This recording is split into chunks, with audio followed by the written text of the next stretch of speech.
Excellency Sheikh KUWAIT His Honorable Williams, Chairman and members of the GANDHI'S Award Committee, Your Excellency, distinguished guests, ladies and gentlemen, friends.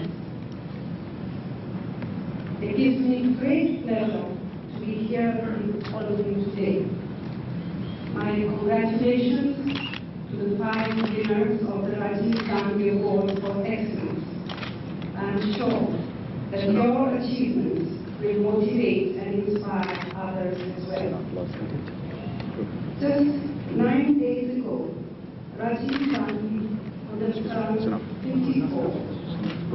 It is 7 years since he left us, but the ideas he espoused, the causes he championed, the policies that he enunciated, and the programs he launched are now an essential part of Indian political, economic, and social life. Rajiv ji initiated the process of economic liberalization way back in 1985. He was criticized heavily, but today all political parties in India say that they are committed to economic reforms. Rajiv ji ushered India into the telecom, electronics and computer age. He was mocked and accused of being elitist. Today, the government talks about India becoming a world superpower in information technology. Rajiv ji gave a new vision to Indian science and technology. For him, science and technology have a fundamental social purpose going beyond atomic energy, space and defense. He started a number of programs to mobilize science and technology in areas like water supply, sanitation, literacy, immunization, agriculture and communication.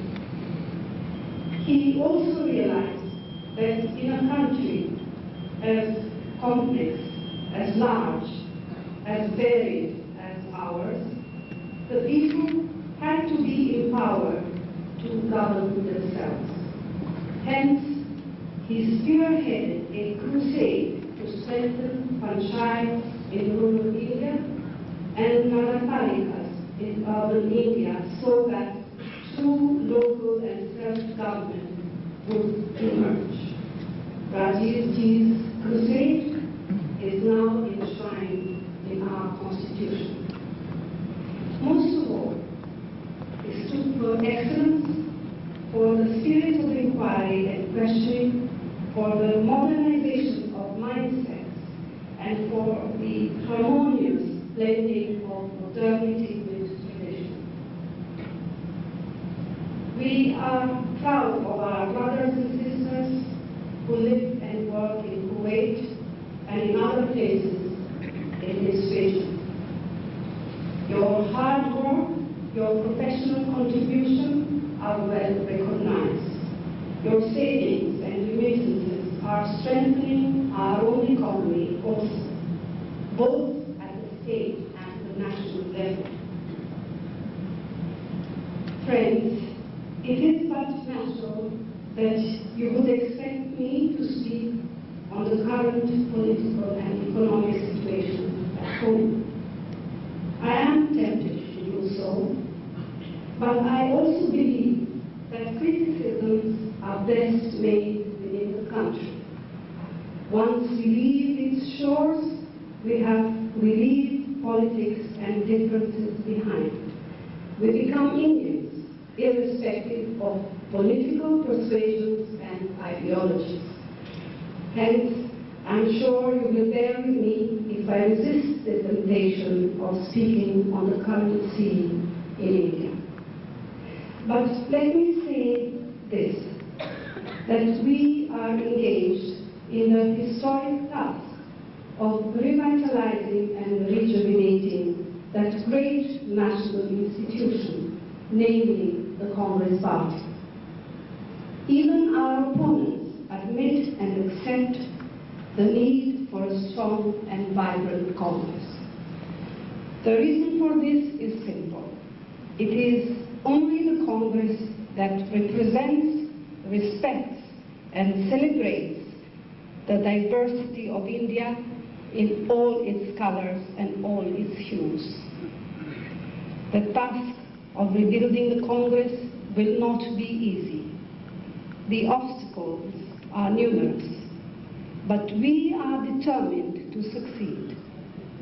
I invite all of you to join us in this noble endeavor. We need more good people, more professional people, more skilled people in our politics. Politics, as I see it, is not just about elections and tickets and ministerships. It is about making a difference to the lives of millions of the disadvantaged, the deprived, and the discriminated. It is about having a higher vision of service and sacrifice. It is about being an instrument of social change and transformation. Let me also admit that while politics is important, we must not neglect the task of strengthening the institutions of civil society. Here too, all of you can make significant contributions, and I don't mean only of a financial kind. In fact, in India there is too often a tendency to look at government for everything. Government is